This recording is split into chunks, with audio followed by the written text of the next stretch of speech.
قالوا يا أبانا ما لك لا تأمنا على يوسف وإنا له لناصحون أرسله معنا غدا يرتع ويلعب وإنا له لحافظون قال إني ليحزنني أن تذهبوا به وأخاف أن يأكله الذئب وأنتم عنه غافلون قالوا لئن أكله الذئب ونحن عصبة إنا إذا لخاسرون. kon mbokk yow mi seetaan ba pare aboneel ngir dolli ñu chance ñu gën a jëm ca kanam bësal cloche bi dara bañ laa raw waaye commentéeral ngir mbir mi gën a am fayda.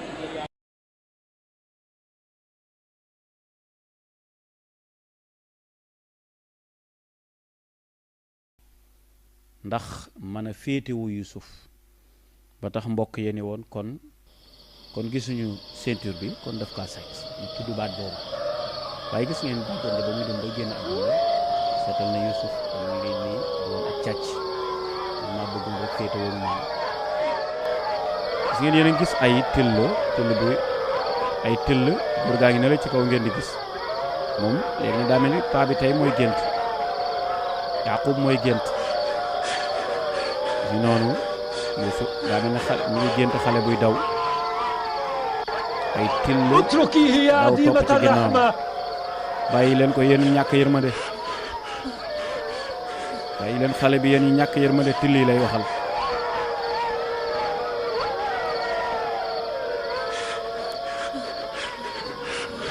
san xale baa ngay daw di xeexet rek till yaa ngi noonu topp ci sori leen xale bi jaay àll yi sori leen xale bi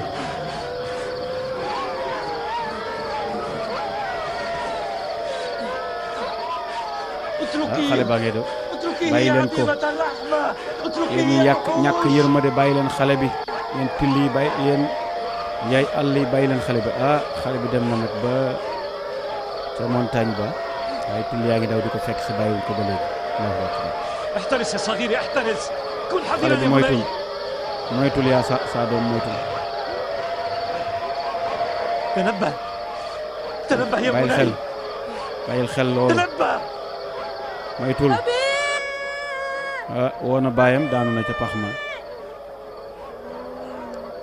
waaye till yaa ngi noonu tiim ko ci pax mi bàyyiwuñ ko ba léegi waaye góor gi daa mel ni moo doon gént allahu akbar gént gu diis la mbokk yi xool leen ni góor gi ñaqe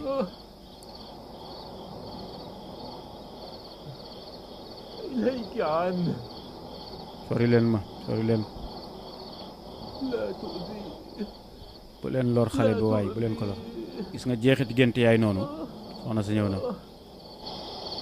سيدي يعقوب yow استيقظ sang bi Yanqub استيقظ yeewul سيدي yeewul ما الذي جرى يا نبي الله lu xew yow na bi yàlla bi سمعت da nga gis صوتك lu la jaaxal dégg naa sa baat بلى ngay wax كان حلما أشبه بكابوس gis naa lu yéeme nag gis naa gént lu yéeme maa gis ay jur مفترسة تطارد طفلا ñuy dàq benn xaleel ay jur من waaye ba الطفل nga xamee ni وأسقطته في حفرة xale داخلة bi biñ demee ba tiim xale bi rek ñu mu daal daanu ca pax همت mi به تريد أن تفترسه ndaxte woo dañ ko bëggoon a ومن lekk كان الطفل هل xale boobu عرفته kan la ndax xàmmee nga xale bi كان بعيدا daf maa sori woon moo tax gisuma kanam فلم أرى وجهه waaye gisuma kanam gi de لكنه yaakaaruma ni gis naa kanam waaye li ma كان wan daal يوسف mooy سنا وطولا moo Yuusu daal ñoo tolloo ay at ñoo tolloo it ci taay tolluwaay Yuusuf ci taayam la ak ci atam daal la ma jox لا شك أن نبي الله يعلم تفسير هذه sikk الرؤيا sàkk وإلا لما بان nekkul عليه ne am na xam na génn xam ثمة na muy firi de بلاء ومصيبة يترصدان آل يعقوب baadu musiba dafa nar a dal sama njabootu Yaqub allahu akbar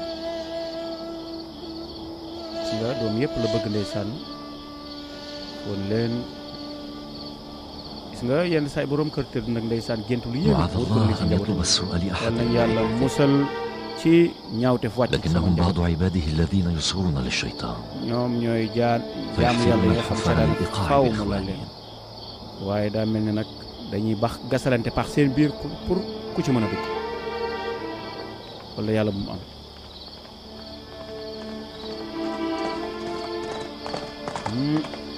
góor gi leen gis day géntug yonent ñu bàyyi ko xel loolu wax yu la. حبذا لو تخلد إلى النوم مجددا لتستعيد هدوء البال. aka neexoon nga dem nelawaat waaye ndax nga mën a dal demal nelawaat sànni yaay nga dem dal.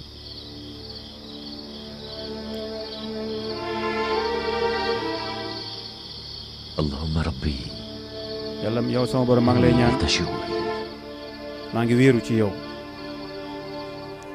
Allahu akbar.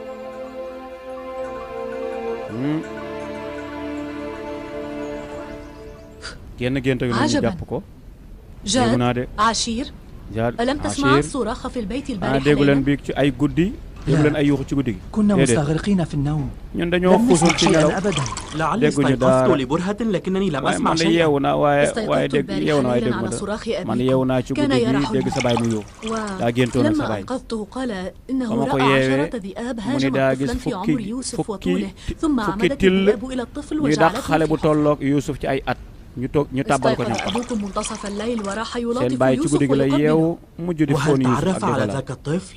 ndax xàmmee na xale boobu قال إنه لم يرى وجهه nee na لكنه gisul kanam والعيب ga كان يوسف waaye وإلا لما قام Yuusuf أبوكم la من ko jox مضجعه ليمسح على رأسه ويلاطفه après ci la ويدلله jóg nag di laal إذا Yuusuf كان ak raay ci ذلك guddi الولد ah يوسف فلا bu dee شك xale أن boobu أولئك Yuusuf la الذئاب هم kon نحن. sikk sàkk amul ni till yooyu ñun ñii la bëgg a wax أن يراكم أبوكم على هيئة ذئاب léegi da ngeen di yéen reetaan seen baay ci li mu gis ak jàpp ni ay till la loolu jar na de parce que ñi ngi commencé di ko siiwtaane nag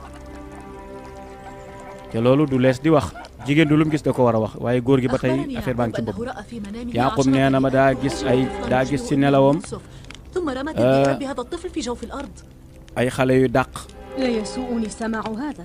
kii di ko dugal ca pax ma loolu man bettu ma loolu daal yow Balha أولادنا على هيئة ذئاب Yuusuf dafa gis suñu doom yi ci melokaanu till loo wax loolu ما أجمل تلك الذئاب. aka ne ay dara gën a rafet till yooyu waaye ñu song Yuusuf dara gën a neex loolu till yu song Yuusuf يتوجب على أولادنا أن يتحركوا. suñ doom yi nag dañoo war a yëngatu nag de عليهم المبادرة.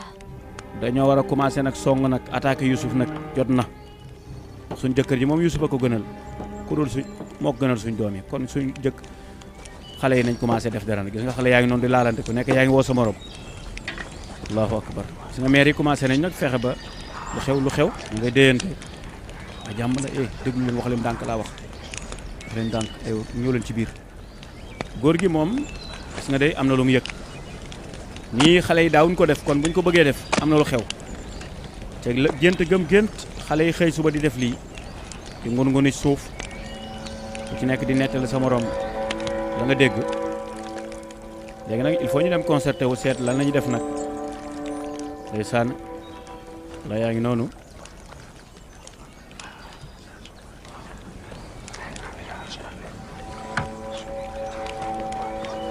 fii du foofu kay nañu dem ci biir ñu leen gaaw ci biir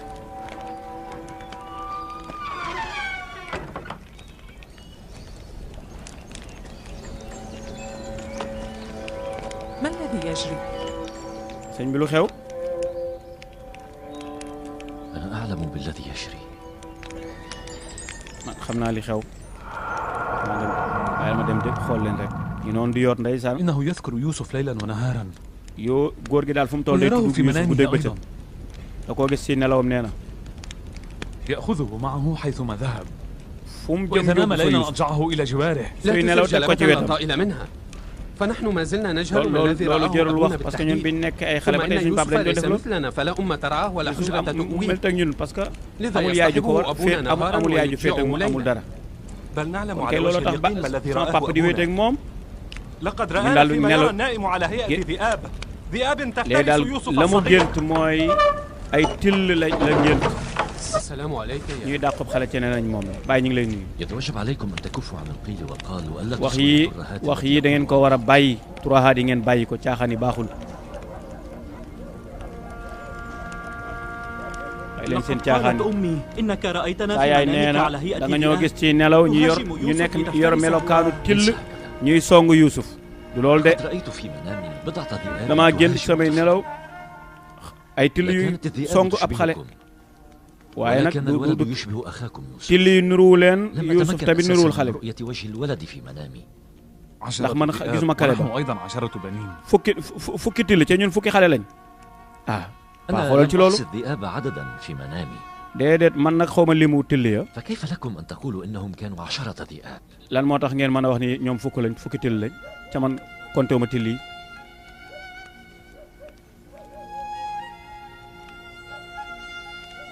أنا أحبكم جميعا فردا فردا. yéen ñëpp laa bëgg benn par benn ولطالما كنت شاكرا لجهودكم maa ومقدرا ngi sant yàlla ci ni ngeen jàmbaare ak seen góorgóorlu لكنني أعجز عن أن أجلس يهوذا وهو الفتى الأغر wan man mënumaa jël Yuusuf Yahuza mi kilifa teg ko ci sama kaw مثل طفل comme ni may def Yuusuf هل أستطيع؟ xale bu ndaw loolu mënuma ko def magum jëm ma koy teg sama pooj yi عندما كنتم أطفالا كنت أحسن waaye bi إليكم ngeen كما nekkee ay يليق xale doon naa rafetal ci yéen كنت أجلسكم في حجري وأضجعكم daana ma laan teg بأجواري. samay pooj في حينه أمكنكم أن تنعموا بحناني.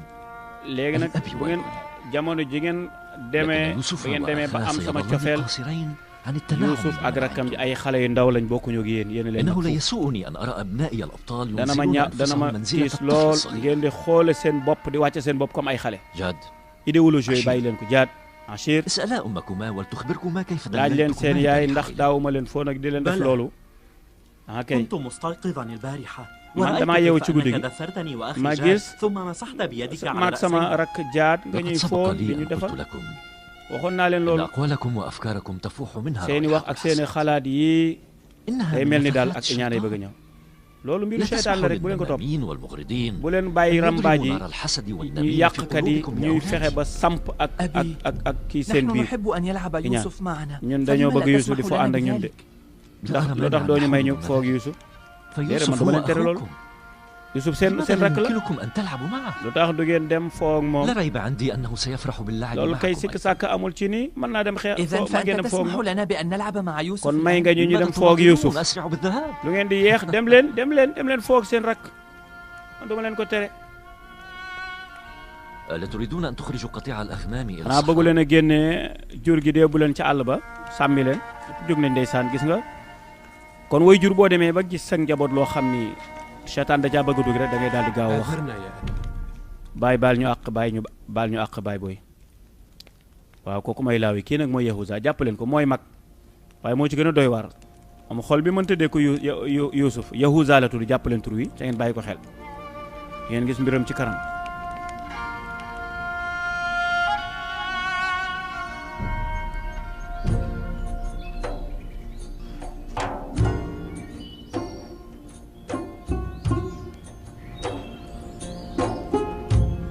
ñu ngi noonu ndeysaan di foo kon gis nga doute commencé naa dugg ci famille bi ndaxte maire yi ñoo ko waral waaw ñoom daanaka ñoom ñaar dañoo kompaloo ndax gis nañu li commencé feeñ ci Yuusuf te nekkul ci seeni doom moo tax ak coxor jàpp na leen ñaan jàpp na leen léegi nag ñu commencé nag bëgg indi ay jafe-jafe mbokk yi ñu xool fii ci àll bi xool sàmm ñu ngi noonu di sàmm waaye xool leen rek day sàmm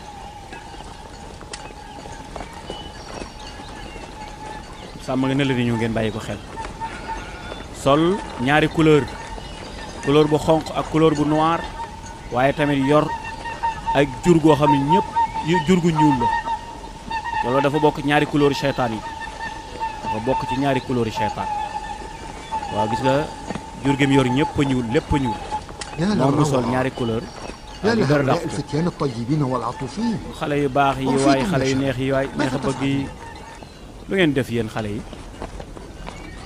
نحن نغلي الحليب ñun dañuy ratt suñu xar هنيئا مريئا pour mën a añ waa dal leen ak jàmm تستسيغون ضيفا من غير دعوة ndax du ngeen teeru gan من seen أنت biir يا هذا؟ yaay kan bañ lay teeru وماذا تفعل هنا؟ looy def أنا fii من أهالي بعض هذه القرى القريبة man ci dëkk bii laa dëkk الذين يخرجون càmmkat yi laa bokk بأغنامهم إلى الصحراء nga xam ne dañuy génne seen juri di ko indi ci àll bi ñun ci ñooñu laa bokk fii laa dëkk ولكن ما الذي أصابكم؟ yéen lan moo leen dal يبدو لي أنكم لستم مسرورين لدخولي عليكم daa mel ni sama ñëw gii bu ma ñëw ci yéen kontaan leen أنت محق lu tax ñuy فيما kontaan تقول فلا wax nga أحد dëgg de يسر لدخول الغرباء عليه kenn nag du لكنني أصدقكم koo xam ne القول bokkul ci ñoom bu أنني duggee جئت ci ñoom du إلى leen هذه neex الناحية لأجلكم لقد waaye damaa استبدني ñëw fii الشوق pour yéen بلقائكم ndax dama am cofeel pour gis ak وهل yéen تراك تعرفنا؟ ndax dag ñoo xam فجميع kay سكان هذه الناحية ñi يعرفون dëkk fii أولاد dëkk يعقوب ñëpp النبي ñëpp a xam إذا لما doomi yu ذهلت عندما رأيتنا؟ lan moo tax لأنني nga mel ni ko أبصرتكم jaaxle bi في ñu gisee منامي هل ndax تصدقون dama leen a gént ذلك؟ man dama leen a gis dama أمس leen a géntal de أبصرتكم في منامي واليوم رأيتكم أمامي dama أليس leen a هذا gisoon ci غريبا؟ gént tey ma gis leen ngeen nekk sama kanam يسرنا أن نسمع. حدثنا عما رأيت.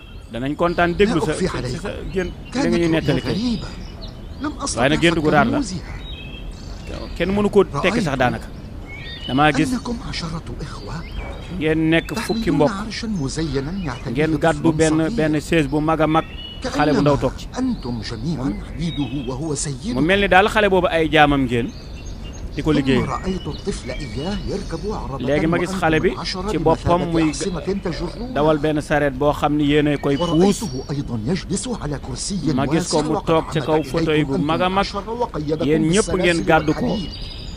waaw mel ni ay ngeen li mel ni mu takk leen ay chaîne takk leen ay kii yéen ñëpp ngeen di dawal sa kii bi loolu daal laa gis man وجعلكم رعاة ومزارعين عنده mu def leen ay يبدو لي أن baykat ak i تأويلي لهذه sàmmkat الرؤيا أزعجكم daa mel ni daal الأفضل firi jënt gi daal xaw na leen a déranger kon maa ngi leen di jéggal leen ma dem mbokk yi kooku kan la woon xool leen ko rek wax na lim leen di wax أقبح وجهه وما أنتن رائحته. kii xetam gi xasaw na kanamam gi ñaaw na kii kay wax nga dëgg anam nee na mes أين اختفى؟ fan la làq ana waa ji لا يستطيع الابتعاد عنا بهذه السرعة. أين اختفى؟ kii mënta gaawee لا ni أعلم. mënta gaawee ni làq لعله غاص في جوف الأرض. xanaa est-ce que duggul ci biir suuf si كلامه man daal أيقظ kii شيئا xawma ko بداخلي. waaye waxam ji daal am na lu ma indi de إنه أشبه ما تكون برؤيا أخي géntam يوسف. gi daal daa mel ni géntu Yuusuf ga rek gént gi mu firi lan la waa ji wax nee na dafa gént benn xale bu ndaw toog ci وعليكم السلام يا nee na عزيز. nuyu seen baay benn xale bu ndaw toog ci kaw fauteuil السلام fauteuil عليكم or السلام. ñoom ñu daal di ñëw yanu xale ba السلام عليكم. ñu gàddu xale ba ca kaw mu toog ci fauteuil or ba ñëpp yanu ko nekk ay jaamam nekk ay sultaan loolu la gént kon kooku seytaan la woon ndekete woon du nit waaye seytaan la woon da doon yàq rek السلام عليك يا نبي الله. maa ngi leen nuyu وعليك yow السلام yéen يا yàlla bi ولدي. yow tamit yàlla na yàlla dafa la ما jàmm الذي جرى؟ لو هل خيو؟ خرجت مع أحد؟ أجل nga am koo joteel مع waaw أولادكم. say doom laa joteel de lu xew أدخلوا الأغنام إلى مزرعتنا. dañoo jël jur gi dugal ko ci suñu tool ba ولما daal di أنكرت koy yàq عليهم ذلك ba may di wax ak هاجموني ñoom وأوسعوني ضربا. ñu dal sama kaw daal di may dóor sa doom yi la يهوذا شمعون Yahuza لاوي on تعالوا ñi ci mag Yahuza mooy taaw bi laaw yi mooy te topp Sam'oon topp ci kon responsabilité dañ koy situé ci ñi gën a mag waa ji neen dañ kaa dóor لماذا سمحتم للدواب بالدخول إلى مزرعته lan لتفسد moo tax ngeen bàyyi jur لا gi dugg ci يسعنا toolu أن jàmbur نمنع dafa الأغنام yàq عن الرعي يا أبي. mënuñu woon a لم mënuñu يحدث woon a téye شيء nag jur gi يستدعي هذه الجلبة. dara xewul nag dara xewul jur ngay woote lan moo tax ngeen dóor ko ah bu ngeen mënta téye jur gi lan moo tax ngeen bool di ko dóor يحق لك أن تقتص منهم. kon da ngay fayul لقد yow yonent bi yàlla bi man baal naa ولكن leen قل لهم ألا يسوقوا قطيعهم ليرعى في wax مزرعتنا leen ñu بعد bañ a اليوم. dugalati seen jur ci suñu tool yi lu weesu قالوا لي tey نحن أهل كنعان. ñun waa نفعل Kanaan ما lañ يحلو لنا ونسوق الأغنام dañu لترعى حيث تشاء. li ñu yoon may dañ koy def dañoo war a sàmm fu ñu neex wax la ñu bañ kaa من defaat rek waaye الذي baal naa أباح لكم أن تدخلوا yan قطيع kan moo leen may أغنامكم loolu إلى ngeen مزارع di dugal هؤلاء؟ seen jur yi ci من toolu الذي jàmbur قال لكم إننا مالكو كنعان kan وأصحابه؟ moo la wax ñun ñoo moom fii ñun ñoo moom dëkk bi dañ koo moom ba ngeen def lu leen neex yow إني sama doom أعتذر إليك. maa ngi lay ñaan nga أعدك jéggal بأن دوابنا لن تعبث في dig زرعك naa la ni sunu jur dootul dugg ci say tool وسأعوض عليك كل الخسارة التي لحقت liñ la yàqal dinaa la ko delloo لقد أخطأنا يا أبي هلا سامحنا baay juum nañ de sëñ bi baal ñu waaye xale bu góor bi baal ñu ndeysaan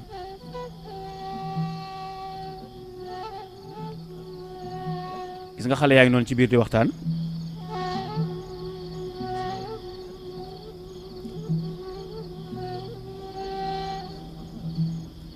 góor gaa ngi noonu ndeysaan di ñaan boroomam di xalaat ndeysaan ñu waxtaan ak ay doomam di leen gaaral li leen wan ni benn famille la gis nga góor gaa ngi noonu di ñaan waaye daa mel ni xale baa ngi géntaat allahu akbar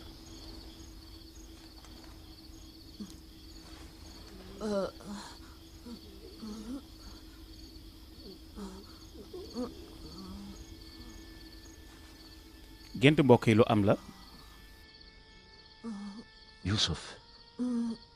يوسف بني استيقظ استيقظ يوسف yeewul السلام عليك أبي باي nuyu naa la ndeysaan وعليك السلام يا عزيزي yow tamit لعلك كنت تحلم fay da nga doon gént رؤيا غريبة waaye gént ku yéeme نهيتني عن روايتها bu لأحد gën a yéeme sax ba nga xamoon ni gisoon naa ko ba ci yow tamit da nga koy def bu gën a garaaw ba nga géntoon laa gént man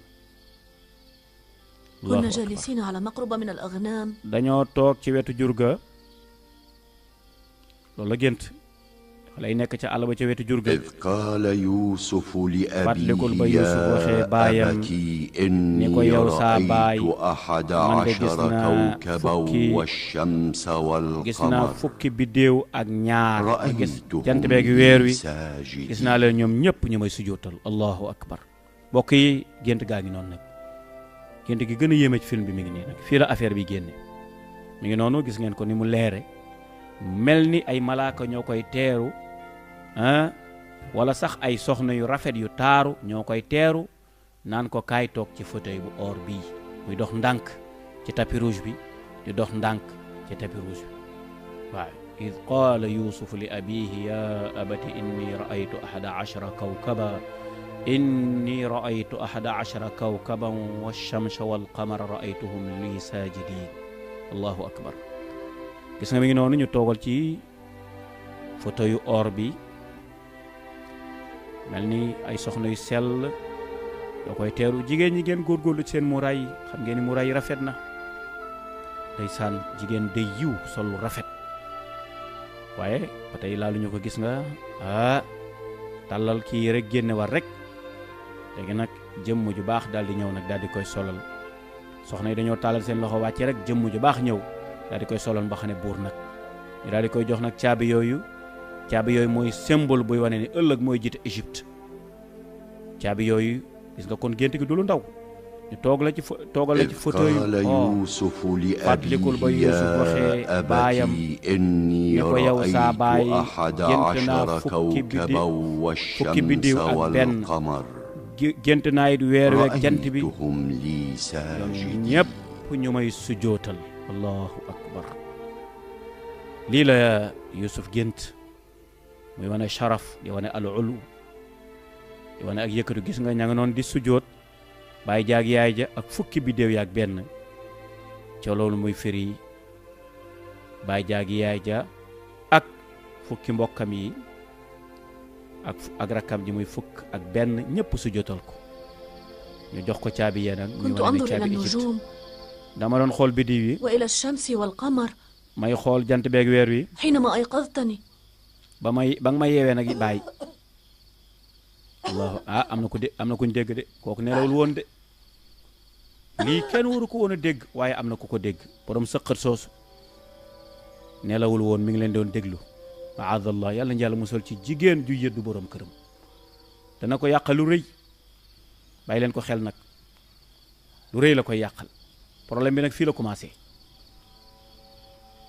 nitu yàlla bu géntee gént boo xam ni buy jëm ëllëg la muy secret boo xam ni secret personnel la privé la kenn waru ko لقد صدق حدسك يا بني gént gi dëgg la عليك ألا تروي ما رأيته لأحد bul li nga wax na li nga gis bu ko nettale kenn du kenn bu ko kenn wax kenn say mbokk xooleen meer ba ma nga jug di dem léegi nag ñoom ak mbirum ndaw dana leen jàpp def ak iñaan ci ñoom sa rakk yu jigéen yeeg samay borom samay soxna yi bu ko wax kenn lii secret la waaye ma ngi koy dégg الشمس التي ستحني رأسها بين يديك في jant bi nga xam ne nii moo la sujootal mi ngi nii mooy sa baay bi jàkkaarloo yow mooy jant boobu weeru jant bi dana la sujootal fukki biddiw ak benn ci bis dana ñëw sujootal da nga nekk sang bis dana ñëw nga nekk sang da nga nekk ku ñëpp jublu da nga nekk nitu yàlla ci nitu yàlla yu mag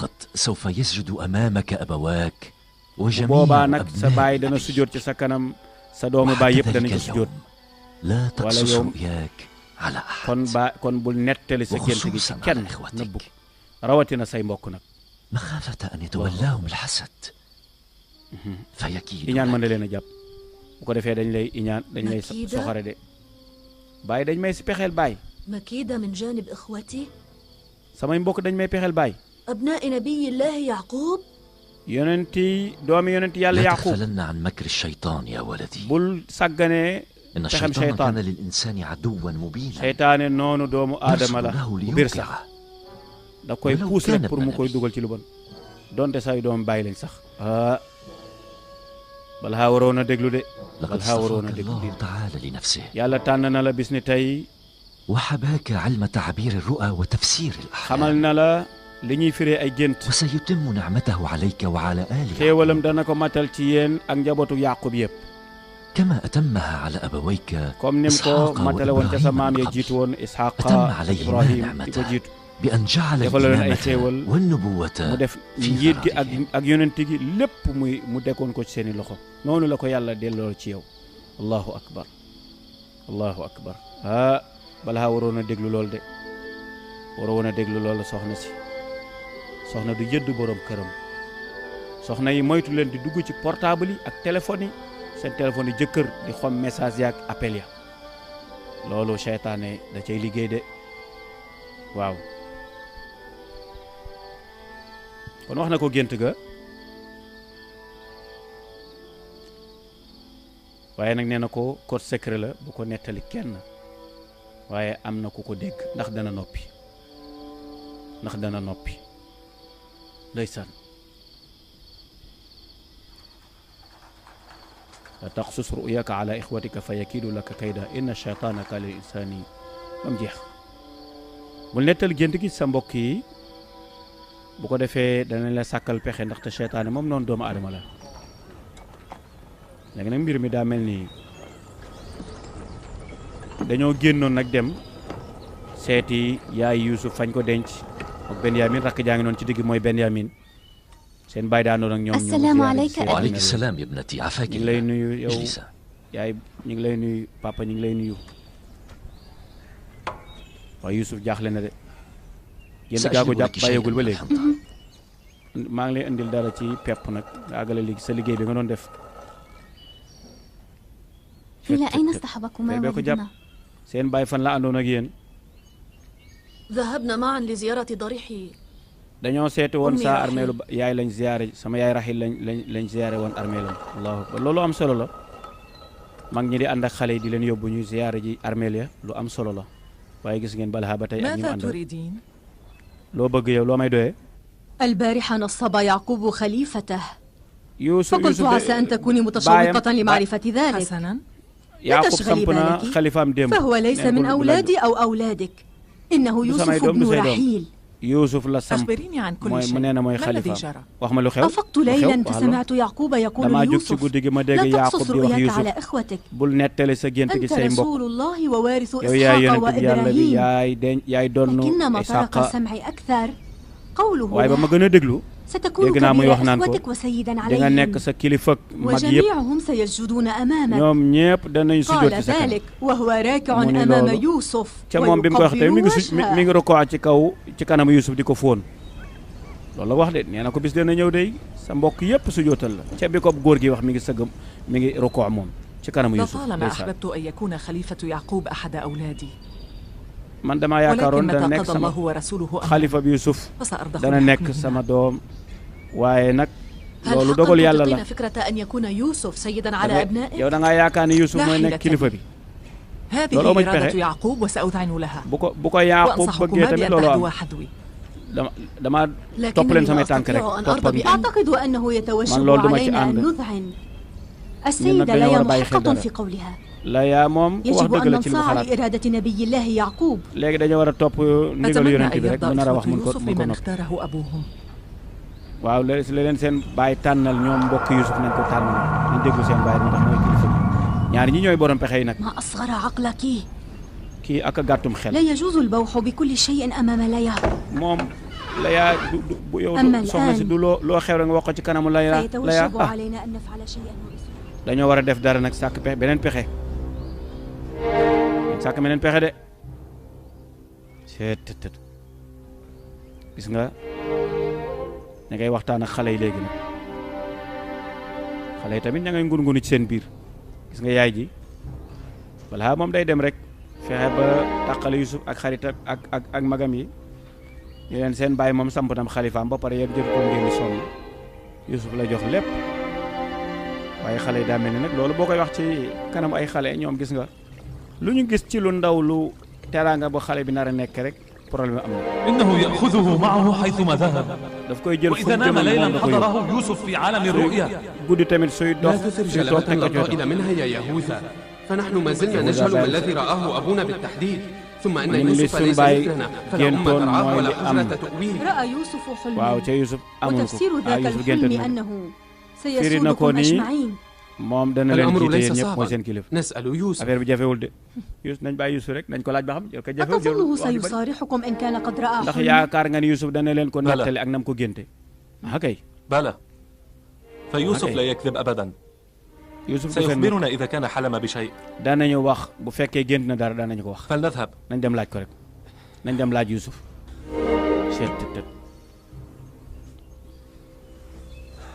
léegi daal seen hitte yëpp mooy Yusuf rek.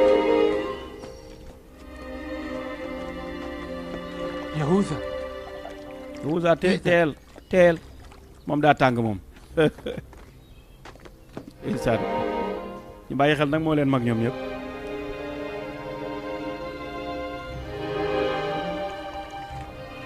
Yusuf. نعم يا Yusuf أخي. kaay. ndeysaan.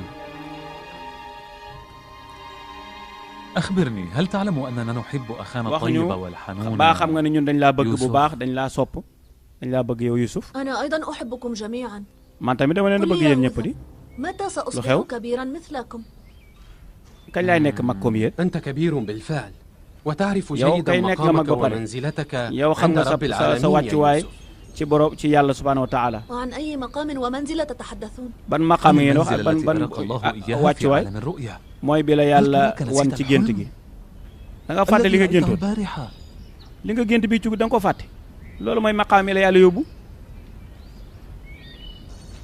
يعجز اللسان عن وصف مدى فرحنا حينما xam علمنا naa بأن الرؤيا dana التي jafe ci تعبرها moom علو làmmiñam pour mu wax المقام ko والرفعة لك يا يوسف. fi ko yàlla yëkkati هل dafa kawe أخبركم ñu ngi والدنا lay أنني ndokkeel. رأيت حلما؟ sam papa dafa leen wax ne damaa gént dara. فأنا لم أطلع أحدا غيره على ذلك. man waxuma kenn gént gi. لا لم يحدثنا أبي بذلك لكنني سمعت ذلك suñu papa بنفسي. waxuñu ko waaye man mi maa ko dégg man maa ko dégg sama الدار سمعت أبانا يطلب maa ngi إليك nekkoon ca أن biir تقص néeg ba رؤياك على أحد sa baay ma dégg sa baay naa la boo ko ستكون nettali ذا kenn. مقام رفيع في قابل nee na الأيام. yaay da nga am place bu kawe kawe ci ستخبرنا biir ñëw بتفصيل الرؤيا الآن؟ ndax dégg ñu wax gént ga nag lan إنك nga firi ñu سمعت والدنا يطلب مني wax nga ni da ngaa dégg sam papa di wax ni lan di wax ni bu ma ko nettali kenn. لا ضير في ذلك loolu nga يوسف. dégg sam papa. نحن loolu garaaw la أخوتك وجئنا لنشاطرك ñun هذه say mbokk الفرحة. lañ dañoo bëgg a ndokkee la أنا ci أعلم كم mbégte mi rek تحبونني ولعلكم man لن xam naa ne bëgg ngeen تستاءوا ma إذا ما قصصت amaana عليكم sax تفصيل الرؤيا. su ma leen ko nettalee sax du مع ngeen ذلك ko لا nettali يسعني أن أعصي أمر أبي. waaye nag sama xel mayu ma daal ma mooy sama baay parce que dana bu ko wax kenn. يهوذا سأخبر أبي أنك حاولت أن Yahuza تضرب dinaa wax يوسف. saa baay ne ko da nga doon كف jéem عن a dóor ذلك Yusuf دينا. la. يهوذا لا يريد سوءا بيوسف. غايته أنه غضب واستاء من أخيه الصغير. daa mer rek Yahuza gis ngeen ko ngeen bàyyi ko xel. لماذا استاء يهوذا؟ la moo tax Yahuza bëgg laa dóor ndax da ngaa wax lu ko merloo. بل امتنعت عن قول ما يرغب بسماعه. أعني رؤياي. xam naa sama gént gi daal lañ bëgg ma wax أن ko لهم أن يعرفوا أنني حلمت البارحة فلا أحد غير rek. أبينا xaw ma fan يعرف. lañ xamee ni damaa gént sama papa doo nga ko xam. لا تفعل. dinaa wax saa baay ne ko Yahuza doon na bëgg a dóor إنهم إخوتي bu def وأنا loolu. أحبهم. ñoom samay mbokk lañ ولا bu leen أريد boole. لأبي أن يتأذى بسببهم. bëgguma sama baay ëllëg mu am أخبريني jafe-jafe ak لماذا يكرهني dinaa wax ma يهوذا؟ lan moo tax Yahuza bañ ma man daal loolu seetlu naa ko Yahuza daal وأن أبانا bëgg naa xam ne يقول tax mu bañ ma إنه sama على baay daan na الإخوة wax أن ni يحب بعضهم بعضا ay mbokk وأن dañoo war a يحترم bëggante واحدهم الآخر. ku ci nekk daa war a ormal ka ca des respecté ko. زلفة ليا أسرعنا جربت الحنطة. السلام عليكم. السلام عليكم. عندنا dugub ji عندنا blé bi ñëw leen.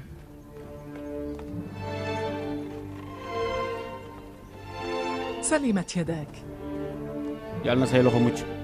بلها أحضر الرحى فليس عندنا طحين. هذا أول محصول حنطة العام.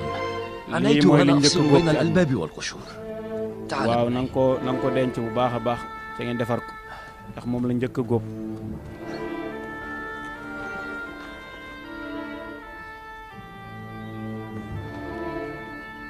أبي جميع أخوتي يعرفون بشأن الرؤيا. sama mbokk yëpp xam nañ mbiru gént gi de. nan lañ ko xamee. لا أعرف. سألوني عن تفصيل الرؤيا. dañ ma doon laaj daal lu muy firi. ba man doon tontuwul nag ñu mere ma lool ci li ma leen bañ a tontu. Balha est-ce que du Balha moo ko nettali parce que xam na ni Balha moo aye woon bis boobu te moo wala moo gënoon a jege góor gi ci tëruwaay kon moom doo nga koy war a wax ndax ci it góor gi yëgoon na ay pexeem. Balha. نعم يا نبي الله. تأكد لي حتى الآن أنك كنت تضرمين نار العداوة داخل البيت. لكنني أثرت السكوت آملا أن تكفي عن ذلك وتصلحي سريرتك. لكن يبدو أنك عازمة على المضي في هذا الطريق حتى توقعي بين أبناء الجميع. لا أعلم ما الذي يقصده نبي الله بكلامه. أنا بريئة. البارحة بت على مقربة من جناحك وكان يوسف معي حيث روى رؤياه وفسرتها له. لم يطلع أحد على هذه الحادثة غيري وإياه ولا أحد غيرك كان يستطيع سماع الرؤيا وتعبيرها. وأكد لك أنني البارحة ليلا كنت مستغرقا في النوم أنت تكذبين. البارحة ليلا فطنت إلى صوت من داخل حجرتك لكنني تجاهلته. بعدما دخلت الحجرة ورأيتك والأولاد مستغرقين في النوم علمت أنني لم أكن سبق لك أكثر من مرة أن غررت بزلفة وأجبرتها تحرضين دائما يهوذا وإخوته على يوسف وتزرعين الحق في قلوب أولادك على أخيهم الأصغر لكنني كنت ألزم أحذرك هذه المرة التي إذا ارتكبت مجددا خطأ فسأنتزع منك أولادي وأسرحك إلى موطنك في فدان بابل.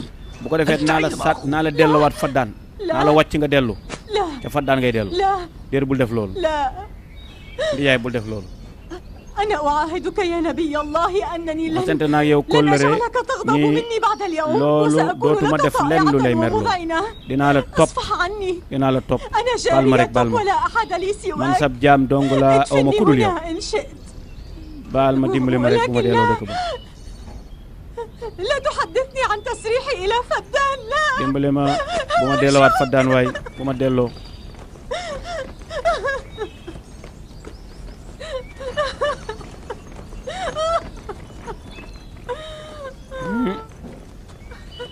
réccu day fees jëf wees.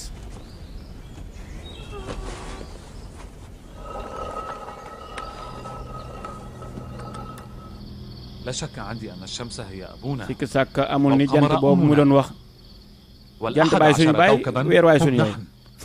fukki bi di yaag benn ñun la. لقد أفرط أبونا في تدليل هذا الولد اليتيم والتافه حتى صار يرى نفسه في الرؤيا إلها ونحن عبيده الساجدين له. ci kii bi nekk yàlla joo xam day sujjóotal doomam. بل يرى أبويه ساجدين بين يديه. bal gis na ay ñaari waajuram yi ko sujjóotal loolu Yuusuf da المكان حتى نحسم الأمر فيما tey يخصنا kenn du fi jóge tey du dul dañoo jël benn décision ci Yuusuf il faut jël suñu décision. sama doom yëpp laa bëgg nag. لكن تعلقي بيوسف waaye nag ni ma jokkoo ci Yuusuf daal عند الله تعالى. fa bërëbam am ci yàlla ni ma jokkoo ci moom. أتمنى من كل قلبي أن يعي أولادي هذه الحقيقة. maa ngi ñaan ci sama xol bi yàlla sama njaboot xam loolu. ñu bañ a bañ seen mbokk. ولكن هل حقا يعتقد يوسف أنه أفضل وأحسن من أبوينا؟ est-ce que Youssouf jàpp nañu وأنه سيكون سيدا علينا؟ est-ce que gëm na ni sax dana nekk suñu sang. لقد أصبح يوسف يتوهم ويمني نفسه بأشياء وهذا كله بسبب إقبال أبينا عليه وإفراط أمنا في تدليله. أنا لا أعرف حتى الآن لماذا يفضل أبونا يوسف علينا كلنا. هل ترانا لا نملك شيئا يملكه هو؟ نحن نتكفل بجميع أعمال البيت وشؤون العائلة. نزرع ونحصد الزرع ونحمل مسؤولية رعاية قطيع الأغنام والحفاظ عليه من بلاثم الذئاب.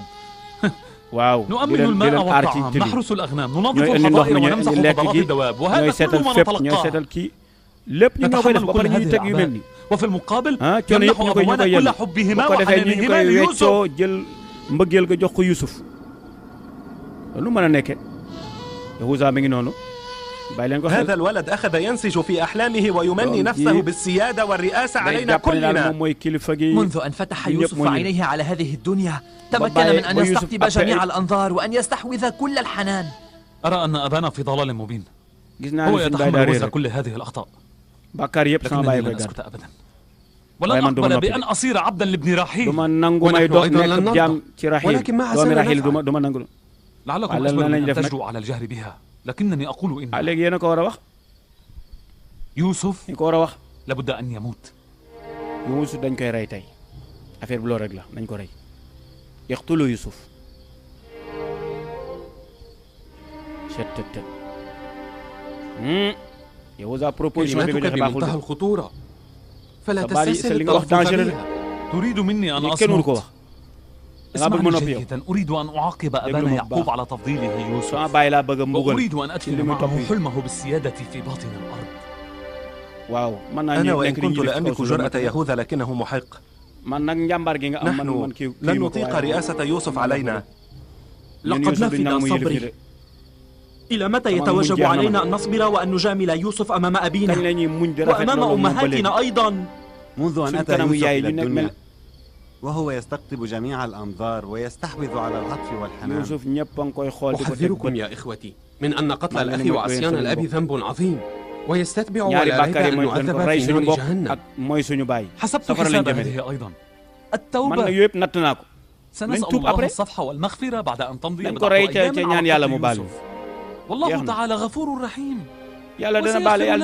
هذه حال جميع الأوساط، نقترف الذنب ونرتكب الخطيئة ثم نتوب لاحقا إلى الله. نحن سوف نتوب وسنعمل على إصلاح أنفسنا بعدما نفرغ من قتل يوسف ونفوز بحب أبينا. صدقني يا لجن. وماذا لو سلبنا الله تعالى القدرة على التوبة؟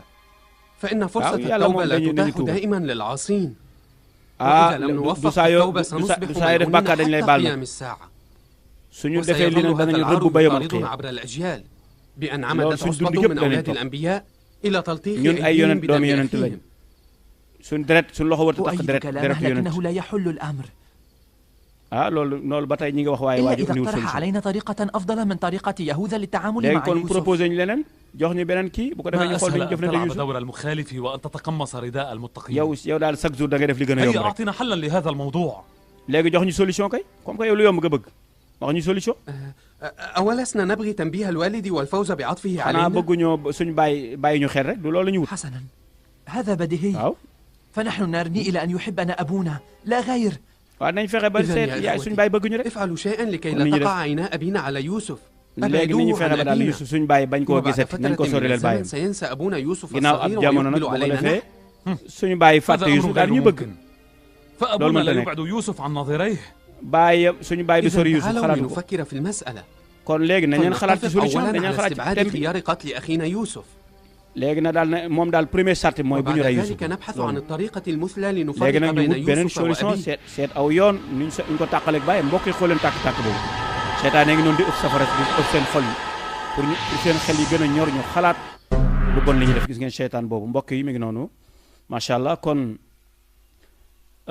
gis ngeen Youssouf mbokkam yaa ngi noonu ñu ngi ci pexe nag léegi fas yéene ko rey ndaxte Youssouf li ci gën a rey gis ngeen ni gént na ginnaaw bi bàyyam gént na gént gu am solo. قالوا يا أبانا ما لك لا تأمنا على يوسف وإنا له لناصحون أرسله معنا غدا يرتع ويلعب وإنا له لحافظون قال إني ليحزنني أن تذهبوا به وأخاف أن يأكله الذئب وأنتم عنه غافلون قالوا لئن أكله الذئب ونحن عصبة إنا إذا لخاسرون. kon mbokk yow mi seetaan ba pare aboneel ngir dolli ñu chance ñu gën a jëm ca kanam bësal cloche bi dara bañ la raw waaye commentéral ngir mbir mi gën a am fayda.